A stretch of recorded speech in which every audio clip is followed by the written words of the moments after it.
हाय मित्रों, केम छो। आज આપણે જોઈશું યુનિટ કન્વર્ટર ઓફલાઈન કેવી રીતે બનાવાય। આપણે ઘણી વખત ઉપયોગ હોય છે, જરૂર હોય છે ત્યારે આપણે ઓનલાઈન ચેક કરતા હોઈએ છીએ યુનિટ કન્વર્ટર। પણ આજે તમને હું ઘરે બેઠા અહીંયા જ એક્સેલમાં આપણે યુનિટ કન્વર્ટર કેવી રીતે બને એ દેખાડીશ।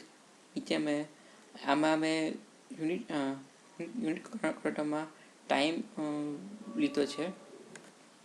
એમાં સેકન્ડ, મિનિટ, અવર, ડે, વીક, મંથ અને યર આ રીતનું મેં લખ્યું છે।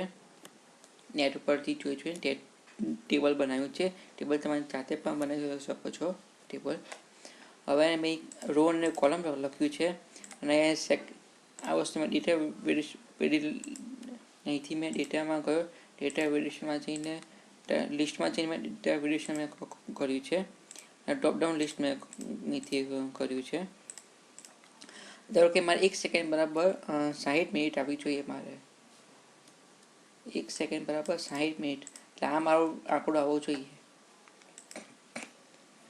ઇઝિકલ ટુ કહીશ, ઇન્ડેક્સ લખીશ, પહેલાં તો એરે કરીશ,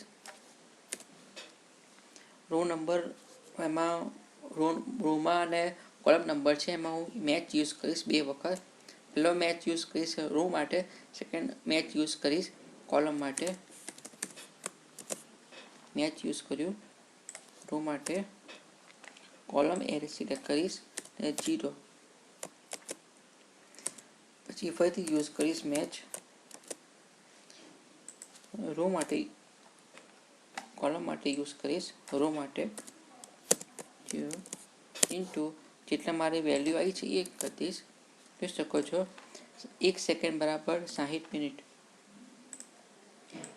1 સેકન્ડ બરાબર 60 મિનિટ જોઈ શકો છો। મારો અહીંયા આવી ગયો છે જવાબ, મારો 60નો જવાબ। અહીંથી હું 60 સેકન્ડ કહીશ એટલે 3600 મિનિટ મારી થઈ ગઈ। એટલે જાતે કેલ્ક્યુલેટ કરીને અહીંયા આવી જશે।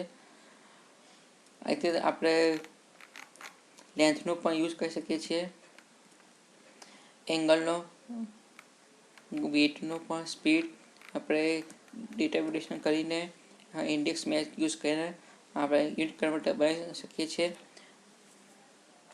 આ વિડીયો ગમ્યો હોય લાઈક કરો, શેર કરો, સબસ્ક્રાઈબ કરો।